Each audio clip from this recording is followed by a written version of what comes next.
New York had some of the most adamant supporters and opponents of the proposed Constitution, and it was reflected in its delegation to the Federal Convention. The state legislature appointed Alexander Hamilton, one of the earliest and most vocal advocates of constitutional reform, and two outspoken critics, Robert Yates and John Lansing Jr. But Yates and Lansing, as skeptical of the convention as they were, left in July and returned to New York to continue their opposition to the changes the convention was proposing. The opposition there included writers using the pseudonyms Cato and Brutus to publish essays against the Constitution. It was suggested that the persuasive Cato and formidable Brutus could have been New York Governor George Clinton and Hamilton's fellow delegate Robert Yates. In the face of this opposition, Hamilton knew he needed to convince New Yorkers that the new Constitution was in their best interest. He did so by also adopting a pseudonym, Publius, after one of the founders of the Roman Republic, to publish his own essays in support of ratification, the Federalist. Hamilton's first essay appeared in newspapers on October 27, 1787. James Madison, in New York City as a delegate to the Confederation Congress, had read the first Brutus essay with alarm, and when John Jay, Hamilton's collaborator, was unable to continue, Hamilton recruited Madison to help continue the essays. Madison knew how important, and perhaps doubtful, New York's ratification of the Constitution was, and he could even say the same about his home state, Virginia. If either or both of those states rejected ratification, the experiment in Republican government would likely fail. Madison seized this opportunity to explain the most significant benefits the Constitution offered, including the diversity of interests in an extended republic and the ability of the government to control itself through checks and balances.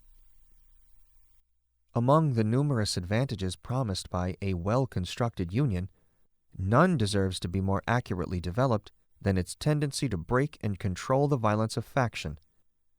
By a faction, I understand a number of citizens, whether amounting to a majority or minority of the whole, who are united and actuated by some common impulse of passion or of interest, adverse to the rights of other citizens, or to the permanent and aggregate interests of the community.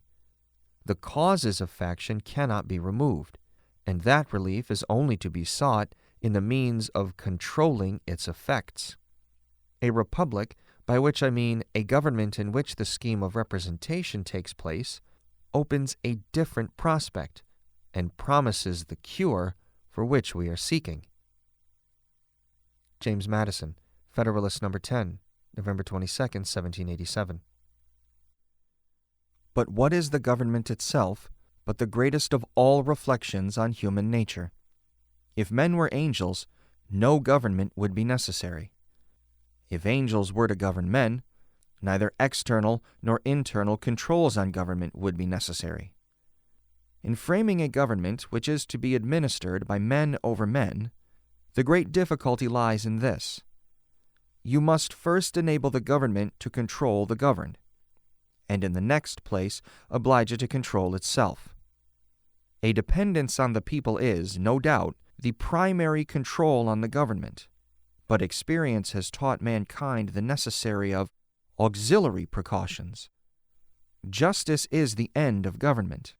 It is the end of civil society. It ever has been, and ever will be pursued, until it be obtained, or until liberty be lost in the pursuit. James Madison, Federalist No. 51, February 6, 1788.